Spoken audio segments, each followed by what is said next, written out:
रवि का त्याग।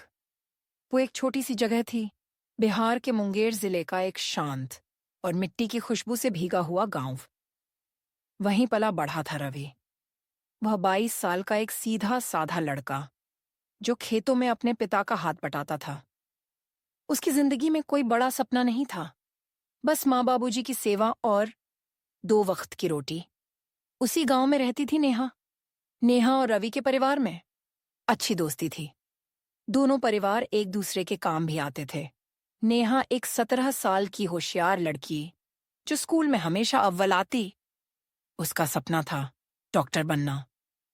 नेहा का परिवार भी गरीब था, लेकिन उसकी माँ हमेशा कहती थी, बेटी अगर हिम्मत हो तो भगवान भी साथ देता है। रवि और नेहा पहले तो एक दूसरे को बस दूर से देखा करते थे, लेकिन वक्त के साथ त्योहारों, मेलों और गांव की चौपालों में धीरे धीरे बातचीत शुरू हुई। रवि को नेहा की आंखों में कुछ खास दिखता, एक जुनून, एक अलग ही चमक। रवि खुद ज्यादा पढ़ा लिखा नहीं था, लेकिन उसे समझ आ गया था कि ये लड़की कुछ कर दिखाएगी। इसी बीच नेहा का 12वीं में सिलेक्शन पटना के एक मेडिकल कॉलेज के लिए हो गया। लेकिन फीस, हॉस्टल, किताबें, ये सब एक गरीब किसान की पहुंच से बाहर था।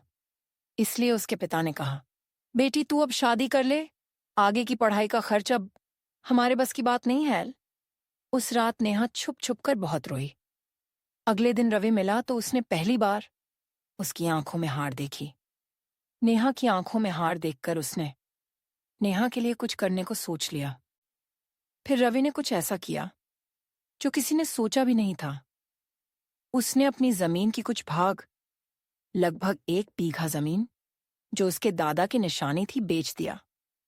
वो जमीन जिसकी मिट्टी में उसने अपना बचपन बिताया था। उसने वो पैसा नेहा को दे दिया और सिर्फ इतना कहा, नेहा जा तू अपनी सपने पूरी कर, बाकी सब मैं देख लूंगा। नेहा के परिवार ने पहले तो पैसा लेने से इनकार किया, लेकिन रवि ने समझाया कि वो पैसा जब नेहा डॉक्टर बन जाएगी तो उसे वापस कर देना। और इस तरह रवि जिद पर अड़ा रहा तो नेहा के परिवार वाले किसी तरह से मान गए।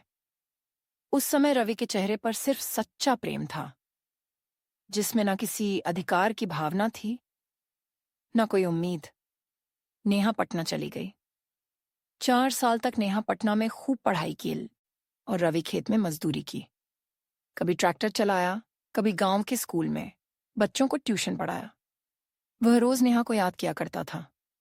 वह नेहा की याद में चिट्ठियां भी लिखा करता था, लेकिन वो कभी भेजता नहीं था, बस अपनी डायरी में संजोए रखता था। नेहा की पढ़ाई पूरी हुई। उसे एक बड़ी सरकारी अस्पताल में पोस्टिंग मिली। पटना में उसकी खुद की बड़ी फ्लैट मिली, कार मिली। अब उसके पास खुद की पहचान थी।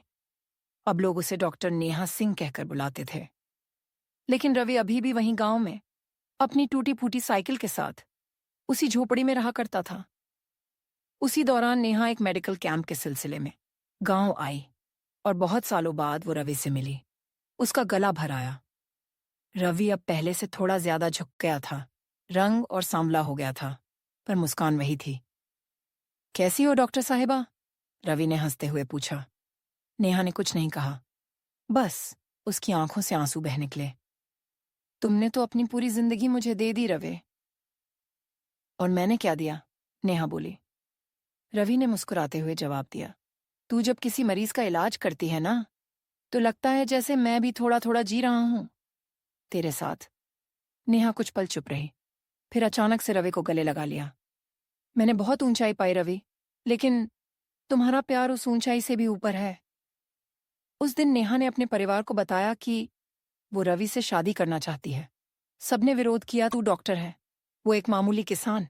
लेकिन नेहा ने कहा, जिस आदमी ने मेरे सपनों की नींव रखी, क्या उससे भी बड़ा कोई हो सकता है? कुछ महीने बाद उसी गांव के मंदिर में दोनों की सादगी भरी शादी हुई। नेहा अब भी डॉक्टर है, लेकिन शाम को जब वो रवि के लिए चाय बनाती है तो वो डॉक्टर नहीं, बस वो रवि की नेहा होती है। और रवि उसकी तो जिंदगी की सबसे बड़ी फसल अब खेतों में नहीं, बल्कि नेहा की आंखों में लहलहा रही थी। समाप्त।